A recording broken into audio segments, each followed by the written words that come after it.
Today's real estate number you should know is 260,000. That's the number of new residents to the state of Pennsylvania in 2024. Welcome in. This is the First Time Keys podcast. Your host, Adam McAllister. Thank you for being here. Thank you for making this part of your first time home buyer journey. Always appreciate when you stop by and hang out with us here for a little bit. This is episode 14, and this is a client interview episode, and I'm excited to bring it to you. So we're going to get to that interview in just a moment. The interview today is with Danny and Steph Ingram.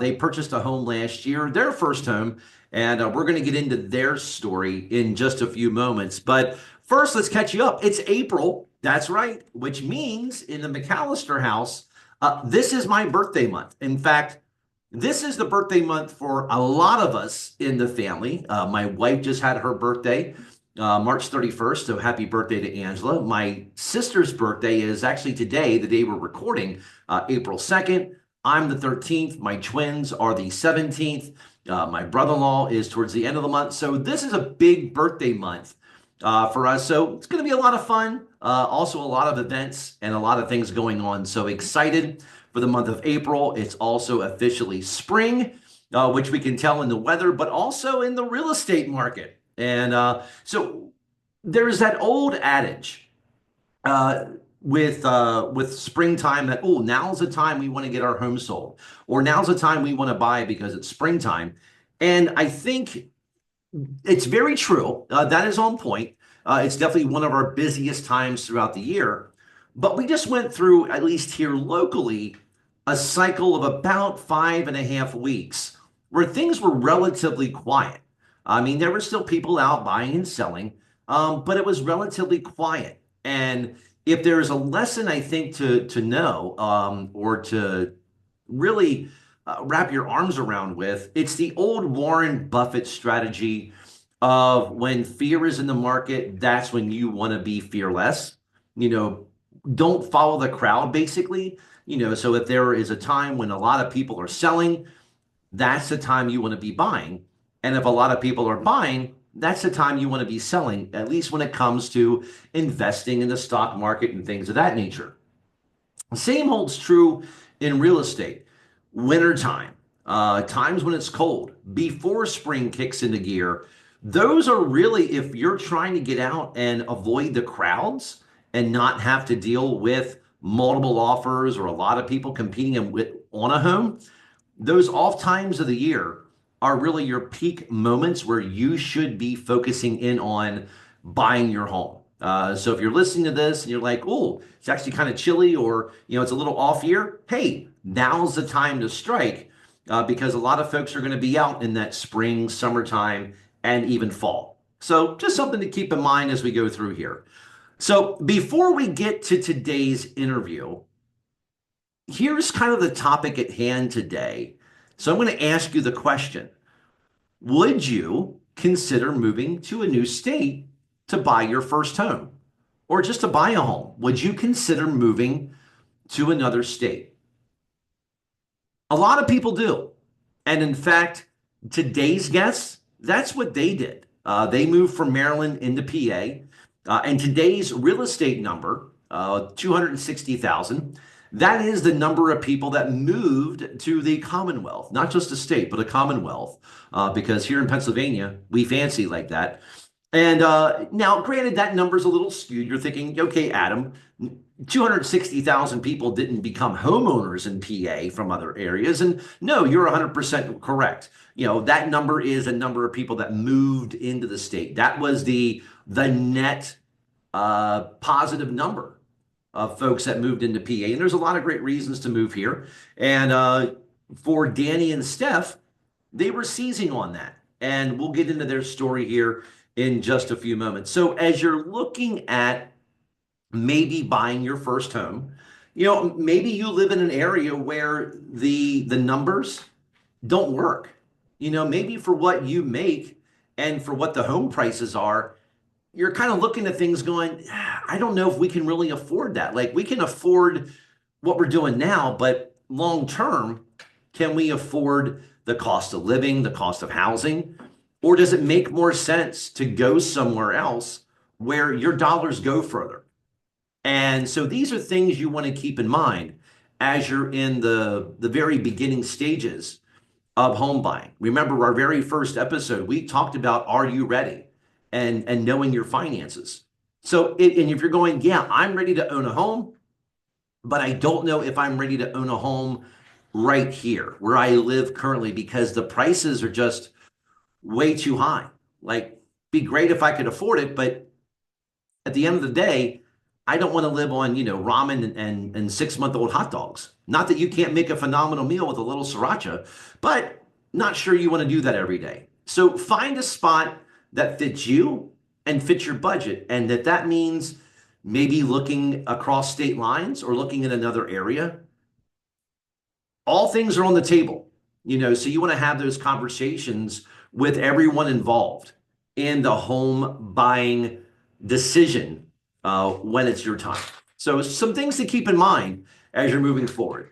All right, with that, I don't want to waste any time. This is a fun interview. Really enjoyed my time with Danny and Steph. Let's get into it now.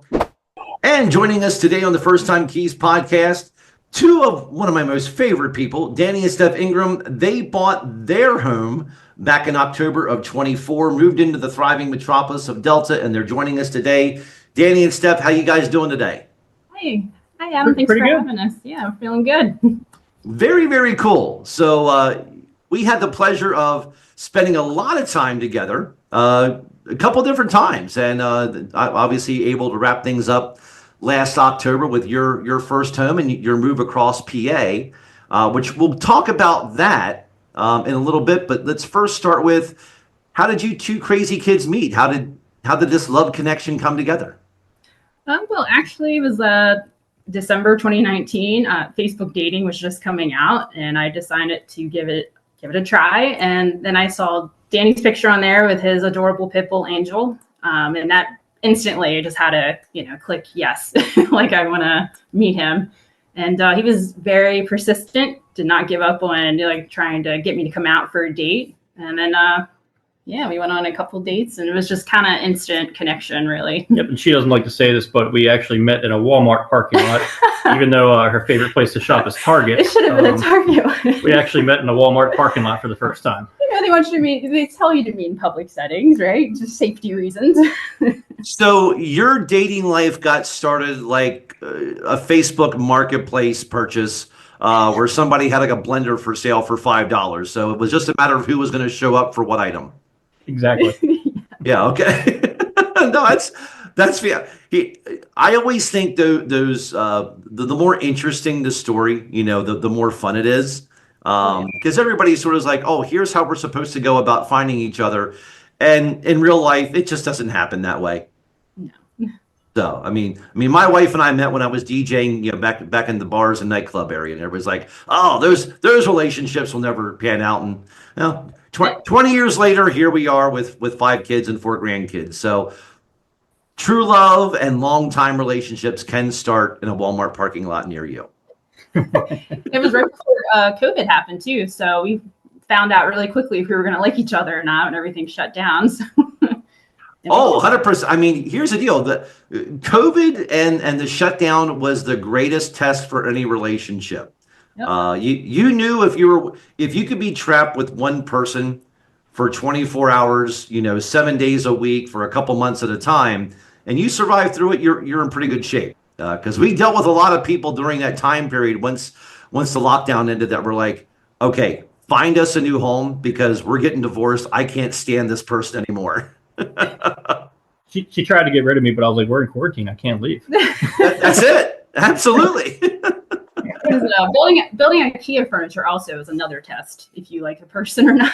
Oh, yes. Right? Yeah, I think IKEA furniture was probably one of the biggest tests we ever had in our marriage. Yeah. Well, it's passed, That we did. Yeah. It's furniture. It's furniture you can't pronounce, and an activity that will involve cussing and alcohol before it's all said and done. Yes, 100%. Yes. So, well, very cool. So you guys met in a Walmart parking lot. Love bloomed. Obviously, the dog had a big piece to do with that.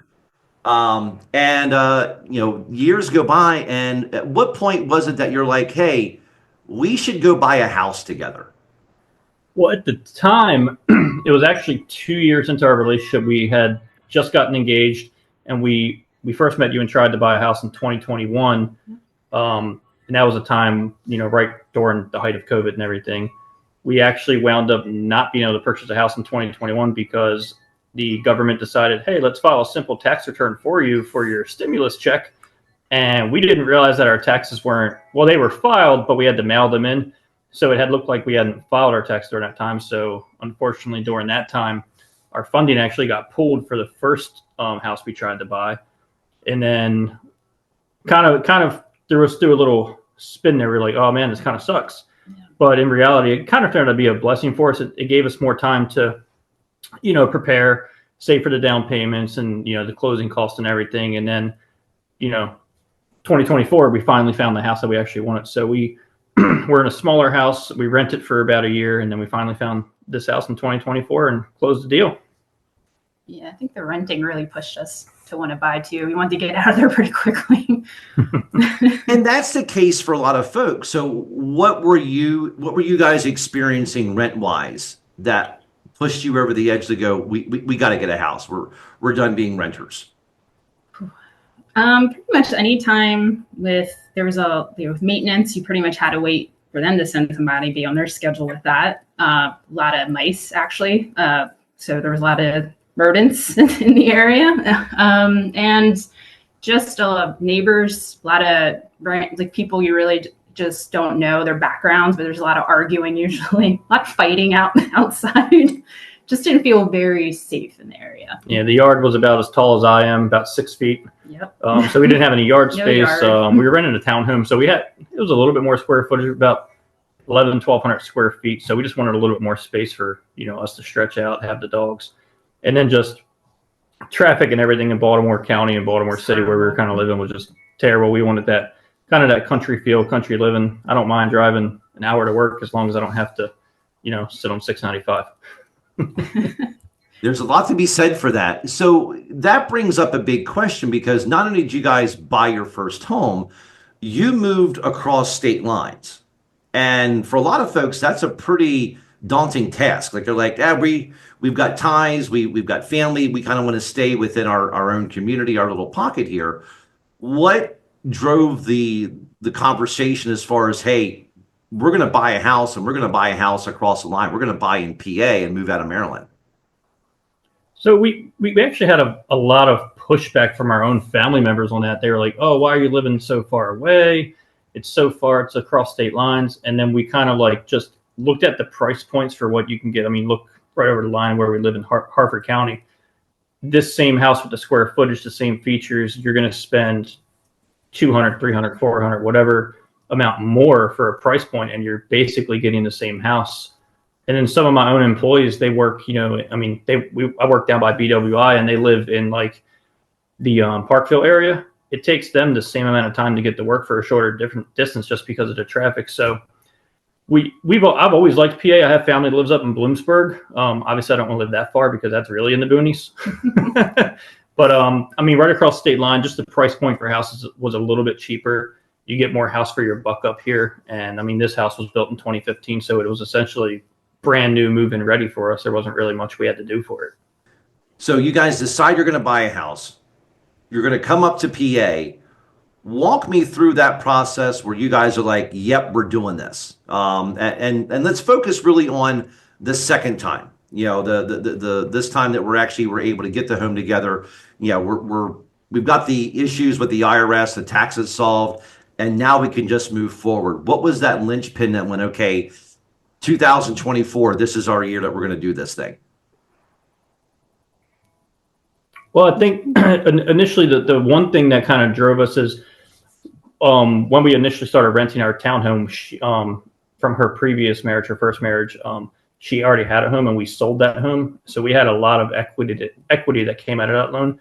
And we essentially took all of that revenue from that house and completely became debt-free during that process. So that was kind of the deciding factor that we were ready to get a home this time. We were completely debt-free, didn't have any payments on anything. We had the capital built up to, have the equity to put down for the down payments and everything. And just looking at that 6-foot yard that we were renting, and we saw the bigger yards up in PA. I think that kind of was the driving factor to why we wanted a house finally. Yeah, there's a lot of references to this 6-foot yard. So that really had a lot to do with, we got to get out of here. We got to get out of here. We got to get some space. Every time my dog went to the bathroom out there, she just looked back at me like, what are we doing here? She looked miserable. We love outdoor activities and bonfires, having people over, and we just wanted to have that space to be able to have our family over and have little parties outside, have a good time, right? Yeah, no, it means a lot when you've got your own space and you can just relax and take advantage of all that. So obviously we had gotten pretty far along the first time. What changed, maybe process-wise or experience-wise, other than the whole IRS thing? What was a big change experience-wise from that first time around to this time, when we were able to pull things together? Like, was there a big difference in that experience with, the pre-approval process and inspections and things of that nature? Oh yeah.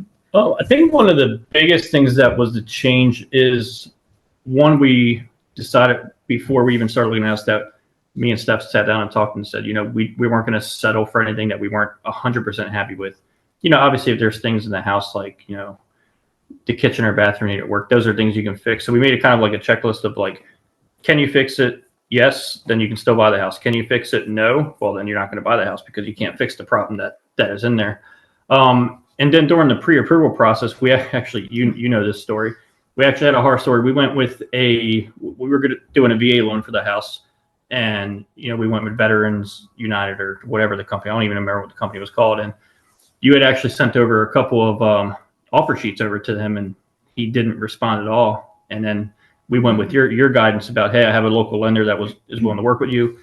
They're more responsive, So we kind of took your advice about going to a local lender, and it was a phenomenal experience from there. And a funny story about that, the VA guy that originally wanted to do it, he called me a month after we closed on the house and asked if we were still interested in buying a house. So it took him that long to respond to ask us if we were still interested in getting a house. And I just responded like, we've already closed, buddy. So we're going to get to lessons later on in the interview, but we're going to put a little note on that one going. So the benefit of using a local lender is close faster. Yes. Yes. Yeah, it really, and it's a conversation we have with everybody. It's like, man, a good, responsible, highly accountable lender who knows your situation, and the more local, the better, because they're just more accountable and are going to be able to answer your questions and not, you never know when you're with someone like that, A, even where their office is, and then B, just how many times you're going to have to fight to get through to them to have that communication. So, good thing is we nipped it in the bud early and able to take care of that issue. So that's a good thing. So walking through once we got your current home, and by the way, you guys have a beautiful home right on the PA Maryland line in the little town of Delta, and you guys have really just embraced being a local now, which I think is so cool. But what was, when we're out taking a second look at other homes, again, this last time around, what were your thoughts as we were kind of going through different homes? Oh yeah, the first two we looked at was it Shrewsbury? Shrewsbury, yeah. And a lot of them had cat doors, which we thought was like odd, but we're like, okay, this is more of like a cat neighborhood, a cat person neighborhood. And I don't know, it just didn't feel like home to us until, you obviously showed us this house, and you can just tell everything just seemed peaceful, and it was very quiet. Like even during the daytime, there's just no noise. And it just seemed a lot of dogs everywhere. So it was definitely a dog person neighborhood. So, and I think that just made us the choice to pick this house too. Yeah. And some of the things we were looking at when we were looking at houses was how much work was the house going to be. Yeah. I think there was a couple houses in Shrewsbury that the yards were like almost a 90-degree angle. And I was like, hey, Adam, who has to cut that grass? And you were like, you do. And I was like, no, I don't, because we're not getting this house. there was a tree growing out of a Bilko door in a deck at one house we looked at. That's right. So those are the kind of things that you really want to look for in the houses. Is there any water damage or water coming into the basement? Any termite damage, stuff like that. So all that stuff you kind of want to look at when you're walking through a house and deciding, is this house going to be right for you? And for us, we always said that, we're not just going to settle for any house. I think this was the last house that we looked at for the day. And once we saw the kitchen, the yard and everything, we were like, this is the house. You kind of just know once you walk into a house if it's going to be the one for you or not. And Yeah. 100%. If I remember correctly, we actually had that home and there was another home in Red Lion. Yep. We were supposed to go see after the one that you're living in now, your home. And I remember being there and you guys were like, you know what, you can kill that other one. We don't have to go see it. This is the one. And we went to town and obviously we got it. And you guys have made it home along with your roommate, Larry the Bird. So let's talk about it. You guys closed on the home. You went through the fun process of moving in. Now that the home has been yours and, you guys have been there now since October, we're a good 6-7 months in. What is homeownership life like, during this first year? It's been great so far. It's a lot more work than people think it is to get it to the way you want it for your home. We did a lot of painting. Not that we needed to, there wasn't any necessary work that we needed to get the house up because, the house was built in 2015. It was basically move-in ready, but to kind of make it your own, furnishing it the way you want, painting. So did a lot of painting, a lot of moving around. We've rearranged the living room twice already, just things like that. We already have a patio project and a fire pit project kind of going in the backyard. So just things here and there that you kind of make it your own space from, the previous owner and how it is. Any home DIY tips you picked up in that time period? Take your time. Don't rush it. It's your home for as long as you live here forever. So don't rush things because that's how you make mistakes. Or some things are better left to the professionals. Yeah. Not everything you do it yourself. No, absolutely not. So now, do each of you have like certain jobs and certain projects that one will do that the other one isn't allowed to touch? Well, I think we pretty much do it together, right? Like most of our stuff, like out back with the yard. Yeah, so far we've kind of tamed the yard ourselves. I'm sure I'm going to be the guy on the lawnmower and oh yeah, that's true. and all that. Steph is more of the keeping the house and the kitchen clean. I'm usually not allowed to touch the dishwasher in the kitchen. That's kind of her area. And the garage is my area with all the tools. Like power tools are me. Everything else is Steph. Safety reasons, probably a good thing that the power tools are just for him to use. I tend to stay away like the scene from Step Brothers. Is that power tools? No, it's our toothbrush. Yep. Yeah. Growing up as a kid, my job, like my dad and I, we did projects together in air quotes, but my job with the project was to basically hold the flashlight and get cussed at. So using power tools and hand tools, like when my wife or my friends see me with anything that resembles a power tool or doing a project, they're like, Adam, stop. We know people, let us call somebody. So it's good that you guys have that part worked out because, again, key for a marriage and key for a relationship.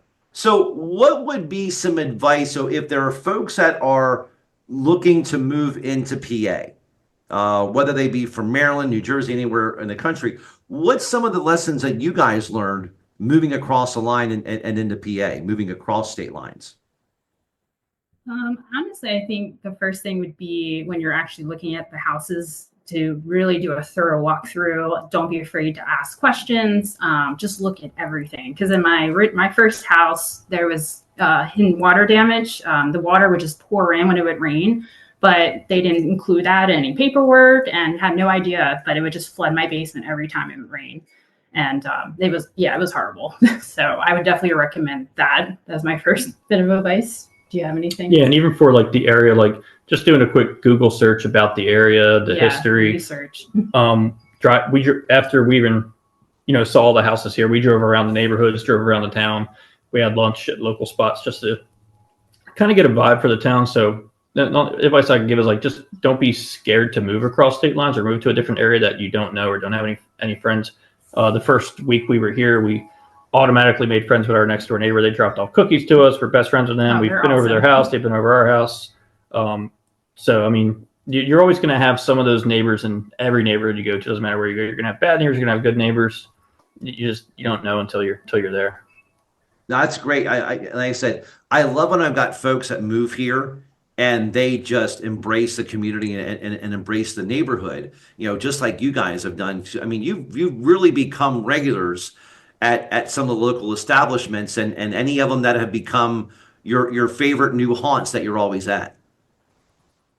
Yeah, I get my haircut at Ellinger's. We go to Delta Pizza all the time. I mean, you can't beat an $8 cheesesteak that is about, that big. And big I mean, portions. it's 2 meals.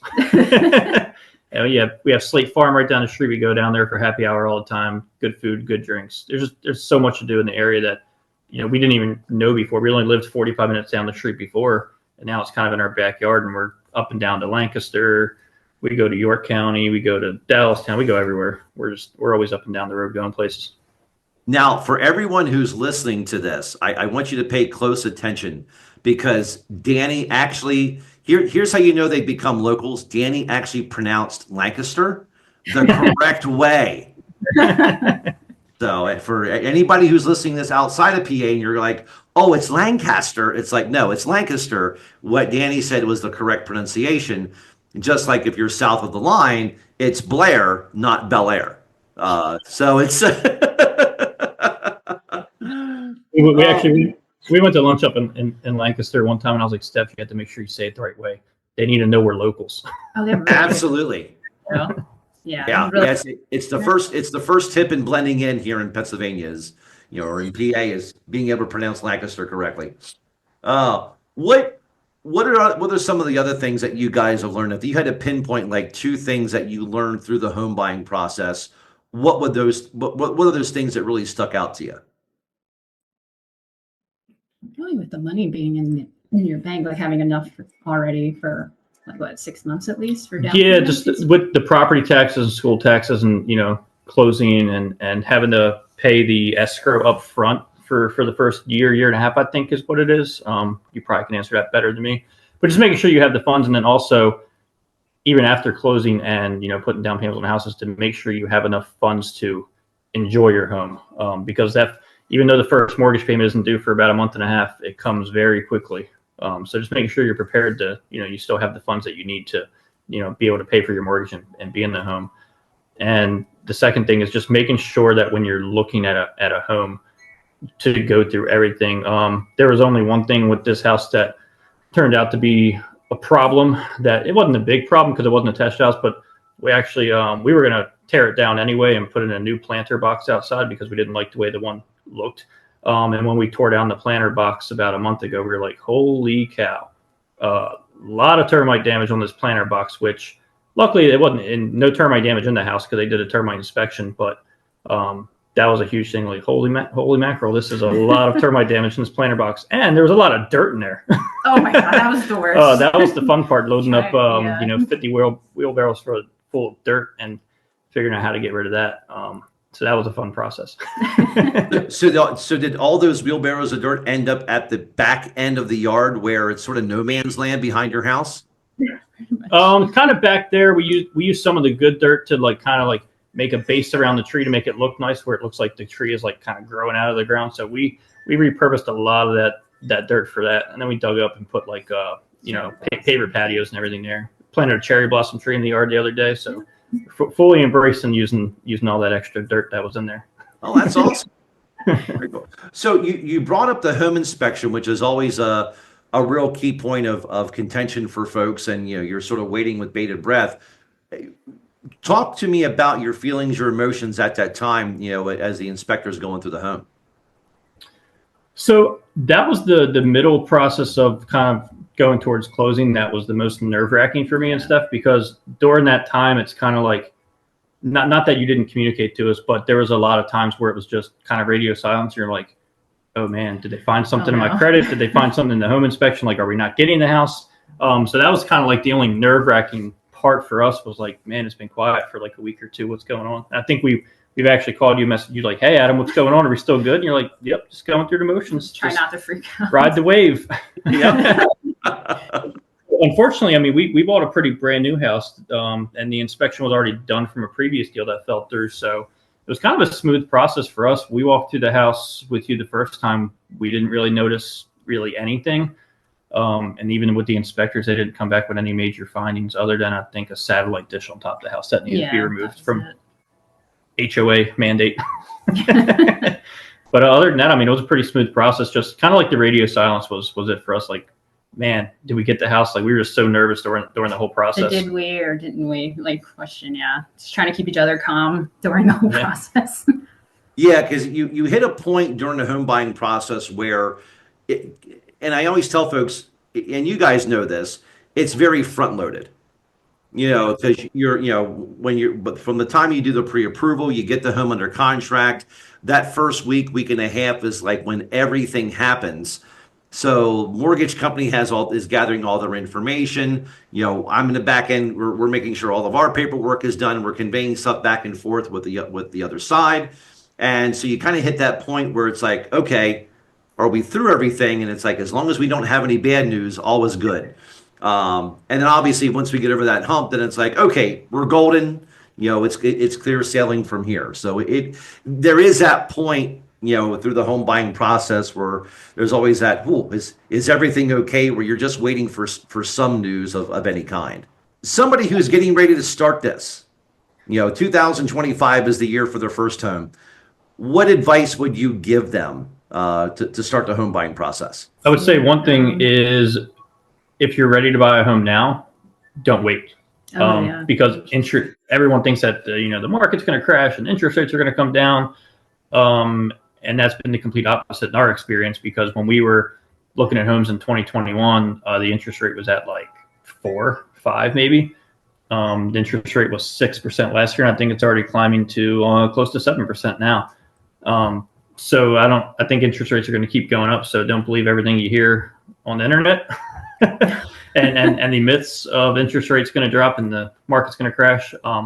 Another thing is kind of just like, know what you want and know your own budget, because just because you can get approved for, a crazy amount of money, let's say you can get approved for a $500,000 mortgage.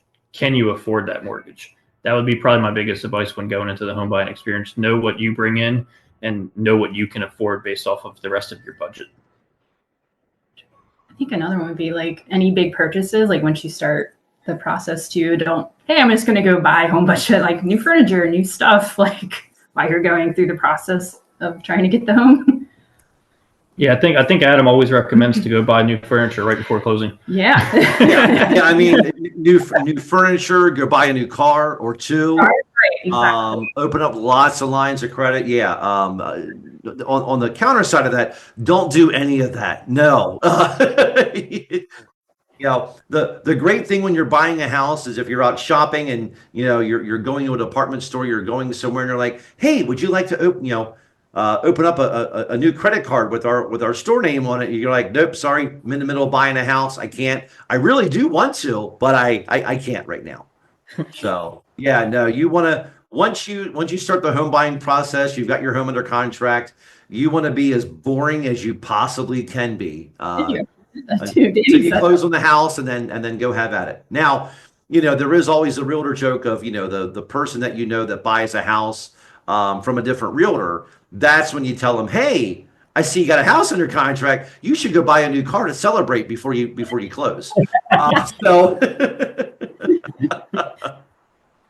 Oh my! So what's been some of the more interesting experiences you've had since moving into the home and calling it yours? I mean, I understand you've got a new roommate. We talked about Larry the bird earlier. So tell us a little bit more about Larry.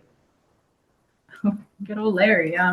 We've been hearing strange noises. It sounds like pecking, some kind of bird call, I guess, and just trying to figure out where it was. Originally, I thought it was above the laundry room, but then we realized it was actually in our dryer vent. It was just getting in and then trying to hang out for a little bit and come inside our house. And then I think he like leaves for the night and then comes back in the morning. But yeah, so there's a dryer vent about 25, 30 feet tall, as this house goes. And whenever the flaps open up when the dryer's on, there's no cage around that. And we have nicknamed it's one of those Pennsylvania bluebirds. And they're very loud birds. He just comes in 7 to 8 o'clock every morning. He makes his little call. He can't get into the house, which is kind of funny because he wants to. And he just pecks away at that dryer too, and then leaves and goes about his day. I'm assuming he hasn't given you any rent money or anything towards payment or time. No, but I think we're going to list it as having a bird sanctuary so we can get some equity in the house. So he's going to pay at some point. I guess we're bird people now.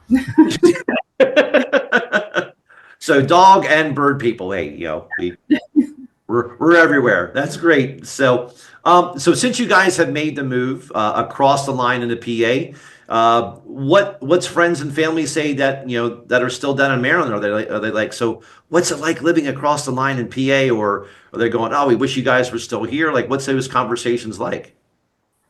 Honestly, they've been loving it now. They're very happy for us. Like, my mom at first wasn't really on board with it. She didn't want me to be too far from her. She lives down in Middle River. But now that she's been up here, she's seen the house and been around driving around through the neighborhood, and she loves it just as much as we do. And she's very happy for us. So. Yeah, she's up here all the time. At first, she didn't want to make the drive, but then, she just puts her foot to the gas and she can get up here. And, it's 30, 40 minutes now. So it's not too. My dad's been up here a couple of times. Yeah, we've had a ton of family and friends come visit us since we've been living here, and once they see the area and see the house and see the view out of the backyard, they're like, oh, we know why you moved here now. I think my mom's even possibly thinking about moving up here as well at some point. Yeah. Very cool. Thankfully I know an agent who can probably help her do that. So yeah. No, it's really cool when you get to somewhere new, and there's there tends to be that apprehension. Family loves you, and they're like, oh, we don't want to see anything bad happen to you, and always want to keep you close. But I think it's always good when you're able to kind of, in essence, and this has nothing to do with Larry, but leave the nest, so to speak, spread your wings a little bit, and and then they go, oh, it's perfectly cool up there, and that you can see life can continue in a new area, which is great. What would you say is the importance of having a craft brewery within 15 minutes of your home when making that buying decision? It's top priority on the list when you're deciding to buy. It's very nice. Just you had a long day. Danny sometimes has my long days at work. Might want to let's go get a drink there. And they have really good food too. They have a food truck and very tasty food. So it's fun. They have a live music. You can bring pets too. So I've seen a lot of dogs there as well. So yeah, it's a good time. Very, very good beer. Yes. That's top priority for any area that you live in. And wineries too. We do enjoy wine. So well, hey, before I let you guys go, we'll wrap this up. Any last words of wisdom you would have for folks who are getting ready to start, looking at buying their first home? Like you said, just honestly be patient. Don't try to rush it. Just the first house you see, I'm going to buy it. Just really take the time to think about what you want out of the house, and not everything, you're not going to have all the check marks checked off either, but what are you willing to live with, for pretty much the rest of your life in there, hopefully, forever home. Yeah. And Adam and your team are the only real estate agents that work in Southern PA. There's no other real estate agents in Southern PA. Right. Yes. It's true. It's true. We're not happy about it, but it's a truth that we live with, and we find our way through. No, Call Adam. I can't thank you guys enough. I mean, we had such a good time. Always enjoy connecting with you guys on social media and seeing what you guys are up to. So no, it was truly my pleasure. And again, just because we close in the house never means the relationship ends. We just keep pulling up like a bad weed. So we're always here for you guys.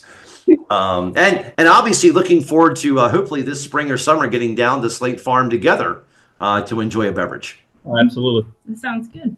Heck yeah. All right. We're going to wrap this up in just a few minutes. Thank you again to Dan and Steph for everything. Thank you, guys. Thanks for having us. You got it. And this is the First Time Keys podcast.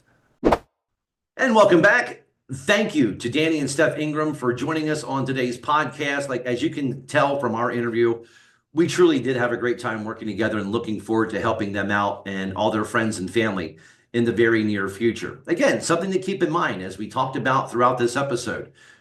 Maybe you want to look at, other areas that could be more cost effective, more economic for your pocketbook. So don't take that off the table. It's definitely something you want to keep in mind as you're starting your home buying journey. All right, that wraps up episode 14. Thank you guys once again for being here. Again, if you're ready to get started, reach out to me, send me a comment, and happy to get you connected with a great agent in your area. And if you're looking to be here in South Central PA, I'm happy to help you out right here in our own backyard. Have a great week. I'll see you next week with episode 15. This has been Adam.